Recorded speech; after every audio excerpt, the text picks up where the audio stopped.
Pupunta nga pala kami ngayon sa Ilocos. Sabi kasi ng boyfriend ko bago ako umuwi dito sa Pinas ay ililibot niya daw ako dito. Syempre for the go naman ako. Kaya naman ilang araw pa nga lang ako dito sa Pinas ay nag-set na kami kung kailan kami pupunta dito. First time ko nga lang na mag long ride ng ganito kalayo. Kaya naman super nag-enjoy talaga ako. Yun nga lang simula Nueva Ecija hanggang dito ay sobrang layo din pala ng biyahe. Buti na nga lang at mabilis din magmaneho itong boyfriend ko. Yun nga lang pag nasusobrahan siya ng bilis na kukurot ko tuloy siya. Tapos napakahilig pang sumingit kahit maliit na lang yung space. Anyways may mga kamag-anak din pala dito yung boyfriend ko kaya naman may matutuluyan kami. Habang nasa biyahe nga kami ay nag-e-enjoy talaga ako sa mga nakikita ko. Ang sarap talagang maggala pag nakamotor lang. Kitang-kita ko nga yung mga gandang views dito. Ilang oras nga din ang nakalipas at eto na natatanong ko na yung boundary ng Ilocos. Huminto nga muna kami dito para kumuha kami ng mga pictures. Hindi nga makukumpleto itong gala namin kung hindi kami magpipicture dito.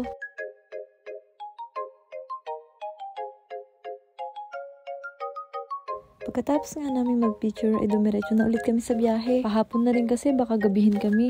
Habang bumabiyahe kami, heto na naman ako. Buwis buhay na kumukuha ng mga videos. Tinetreasure ko kasi yung mga gantong memories. Lalo na at first time ko lang tong nagawa sa buong buhay ko. Tapos kasama ko pa si Rancy. Nag-stop over nga muna kami dito sa nakita naming convenience store. Sabi ko kasi kay Rancy na nauuhaw na ako kanina pa. Kaya naman nung may nakita siyang convenience store ay huminto muna kami.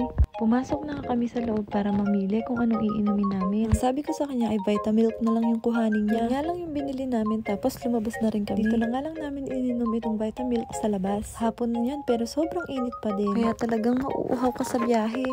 Fast forward nga, malapit na kami sa tutuluyan namin. As expected, ginabi na kami sa daan. Habang papasok nga kami dito sa barangay ng kamag-anak nila Rancy, ay i-video ko daw yung daan. Sabi ko nga sa kanya, may bahayan pa ba dito? Sobrang liblib naman ng daan. Nung pala, kaduluduluhan pa yung bahay ni Auntie Mila. Ilang minuto nga din namin binagtas itong daan na ito bago kami makarating sa tutuluyan namin. At finally, nandito na rin kami. Fast forward ulit, pagkakain namin ng hapunan, ay nagpaalam muna kami para lumabas. Nagpunta kami dito sa bayan ng Candon. December ngayon kaya sobrang daming pailaw dito. Napakaganda pala talaga nitong bayan ng Candon. Nag-ikot-ikot nga din kami dito sa night market nila. Habang nag-iikot-ikot nga kami, may nadaanan kaming pinipilahang empanada. Kaya naman ang sabi ko kay Rancy ay gusto kong matikman yun. Nung hinatid nga yung order namin, nagulat ako. Ganito pala yung legit na empanada. Ang natitikman ko lang kasi yung empanada na tinapay. Kaya naman pala sikat na sikat ang empanada ng Ilocos dahil sobrang sarap.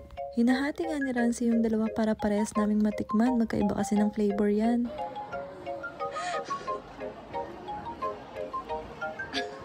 Di nakakahiya ka.